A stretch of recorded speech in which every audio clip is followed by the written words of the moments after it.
Good morning, folks, and welcome to the Pre-Market Insight for March 3rd, 2020. Let's take a look at the charts. Let's go.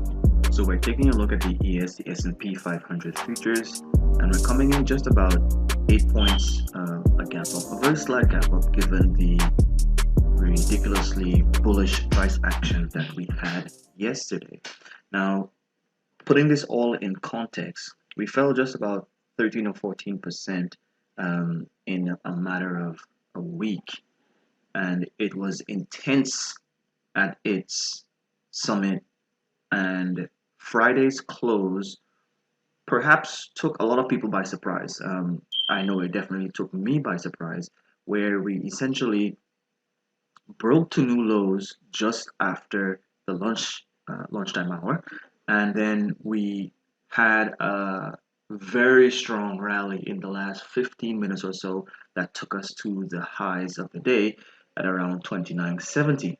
Now, recall we spoke about last week the 29.70, 29.75 area being very important because it represents the close on the monthly candle for a couple months going back last year. And so clearly it was an important pivot point that the market needed to test, and for price action to continue to the upside, break and hold. And so we closed above there on Friday. We had some weakness coming into Sunday evening that was bought up. Again, you can see once it approached the 29.75, 29.70 level, it began to cool off once more. Let's highlight that for you guys quickly. This little area of consolidation. And once we broke above that, notice the price action.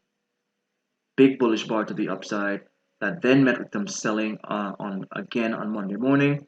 We came up to the 29.75, backed off, broke above, came back, tested it to the downside, just ever so slightly at around 29.80, and then we took off.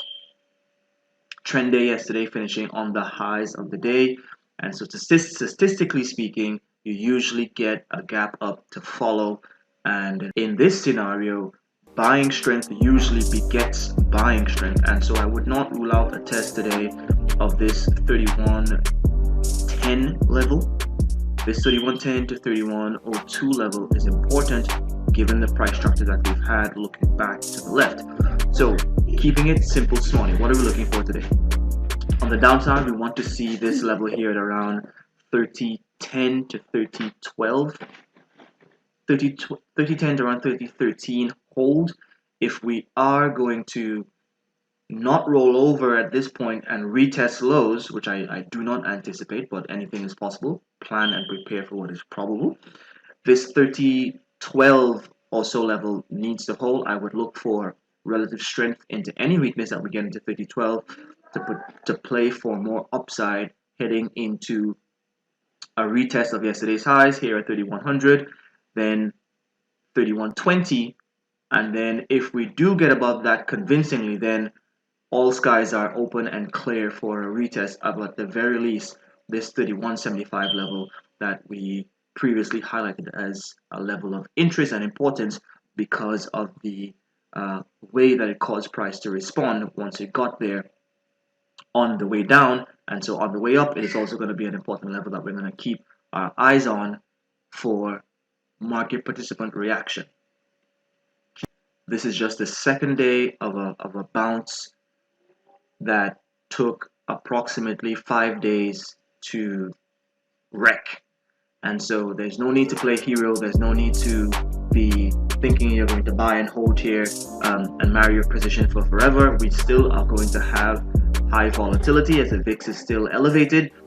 Be sure to play the ranges, as that is the best risk to reward avenue in this sort of market environment. Know your levels, pad your wallet, keep it simple, smarty.